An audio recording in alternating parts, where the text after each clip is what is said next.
During the first hectic days of Operation Barbarossa in June 1941, the German Supreme Command had every reason to be optimistic about the outcome of the campaign. Thousands of Soviet soldiers retreated in disarray, while others began fighting tenaciously in uncoordinated groups until they were overrun and decimated by the advancing tanks and troops of 3 German army groups. The original invasion plans had not even addressed Sevastopol or the Crimean Peninsula. Crimea had no economic importance, and it was assumed that it would be captured in mopping-up operations once the bulk of the Red Army had been destroyed in Ukraine.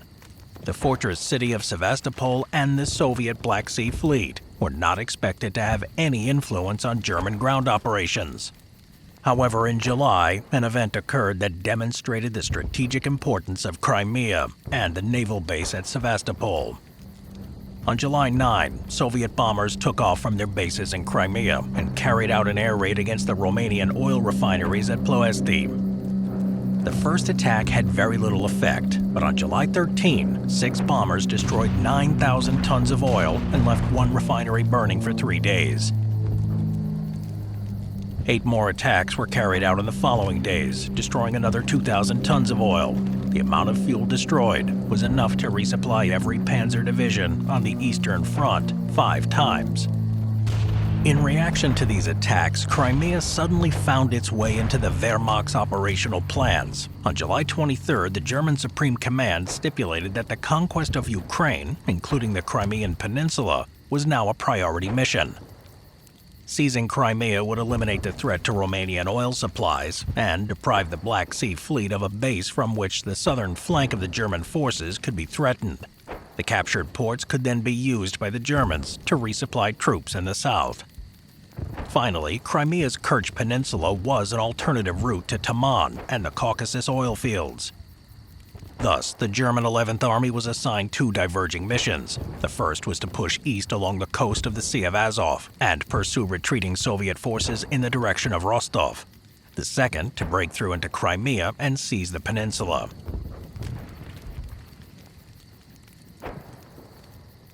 The 11th Army had 2 infantry corps and the 49th Mountain Corps. In addition, there was the Romanian Third Army, commanded by General Petre Dumitrescu, which had been placed under the command of the 11th Army. On the Soviet side, the Red Army initially had only 2 rifle divisions to defend the entire peninsula, while the Black Sea Fleet, commanded by Vice Admiral Philip Otabrisky, was responsible for Sevastopol itself, but reinforcements arrived in August, September, and October. The Soviet 51st Army was formed on August 14 and placed under the command of General Fyodor Kuznetsov. The army was tasked with the defense of Crimea from attack by land, sea, and air, including the prevention of amphibious landings. By the end of September, the 51st Army consisted of 6 rifle divisions and 3 cavalry divisions.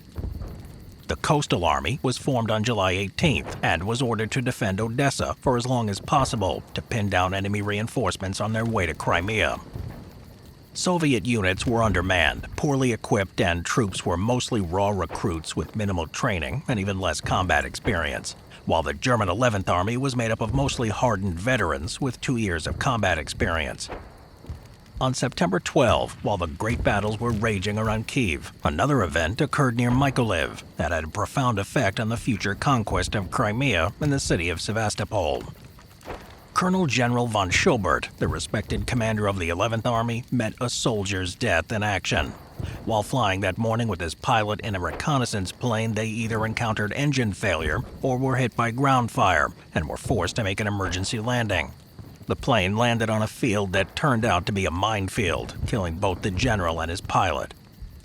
Meanwhile, about 1,600 kilometers to the north, the 56th Panzer Corps, under the command of General Erich von Manstein, was moving in the direction of Demyansk.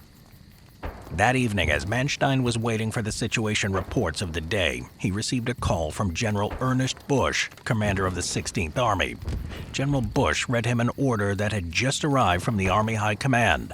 Erich von Manstein was to leave for Army Group South and assume the command of the 11th Army immediately.